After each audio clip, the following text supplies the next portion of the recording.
Hello' নমস্কাৰ welcome back to my channel. আহকচোন আজি এটা কমেডি ভিডিঅ' চাওঁ। টিয়কত হোৱা বিহু ফাংচনৰ এটা কমেডি ভিডিঅ' আপোনালোকলৈ আগবঢ়ালোঁ।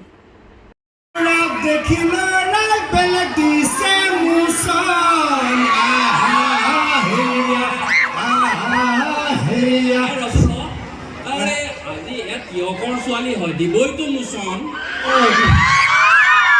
টিয়কৰ ছোৱালী দিবইতো মোচন কাৰণ গাত ঘঁহিয়াইছে এসোপামান বডি লোচন। সেইটো কাৰণে আজি ডেকা ল'ৰাবিলাকে নিজকে ভাবিছে মই ঋত্বিক ৰোশন। এক মিনিট, মই কিবা এটা কওঁনে নকওঁ? মই কিন্তু ল'ৰাবিলাকৰ ফালে, মোক ছাপৰ্ট কৰিবা দেই। ল'ৰাবিলাকক কৈছোঁ, ছোৱালীবিলাকে যিমানে লোচন নঘহক কিয় একো লাভ নাই, হয়নে? ছোৱালীবিলাকে যিমানে লোচন নঘহক কিয় একো লাভ নাই, কাৰণ ধুনীয়া ধুনীয়া ছোৱালীয়ে বিয়াৰ সময়ত টপা আঙুলহে পায়।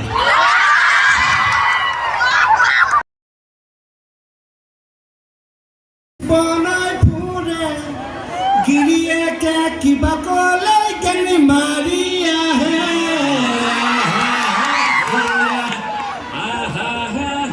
আৰে 10টো মত গেংৰি মাৰি অহাৰ অধিকাৰ আছে, কাৰণ বাইদেৱে ৰেগুলাৰ গছপুলিত পানী দি আছে। ঠিক গছপুলিত পানী দি বাইদেউ ভৱিষ্যতে হৈ যাব পাৰে চৰকাৰৰ লাখপতি বাইদেউ, হয়নে? গছপুলিত পানী দি বাইদেউ ভৱিষ্যতে হৈ যাব পাৰে চৰকাৰৰ লাখপতি বাইদেউ। গতিকে গেঙেৰিয়ে নহয়, চৰ ঘোচা লাঠি একচব খাওক, একো নহয়।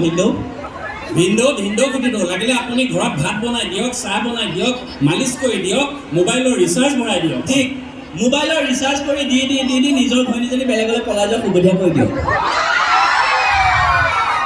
আজিকালি ল'ৰাবোৰে টেটৰ বাইদেউৰ পতাল বাইকত লৈছে ঘূৰাই। সেই ল'ৰাই বিয়াৰ পিছত ভাতৰ হেতা ল'ৰাই। একদম উদাহৰণ মই দেখিছেই নহয়, সিদিনাখন তহঁতৰ ঘৰলৈ যাওঁতে তই আছিলি ন? আগদিনাখন কৈছো আকৌ তই বাথৰুমত সোমাই ঘৈণীয়ে মেখেলা পিন্ধি কৈছো আৰু সঁচা কথাটো ক'লে আমাৰ লোককেইটা মানে বিৰাট প্ৰব্লেম। মালটো খাই দিলে যি টি কথা কৈ দিয়ে, একো নহয়, টেনশ্যন নল'ব। এই চব মানুহে মানে একদম আলহী হিচাপে মাতিবই নাপায়। আৰে মই ঘৰত কি কৰি থাকোঁ সেইটো তেওঁ কি চকু দিব দৰকাৰ? একদম stop it nonsense bloody people, stop it.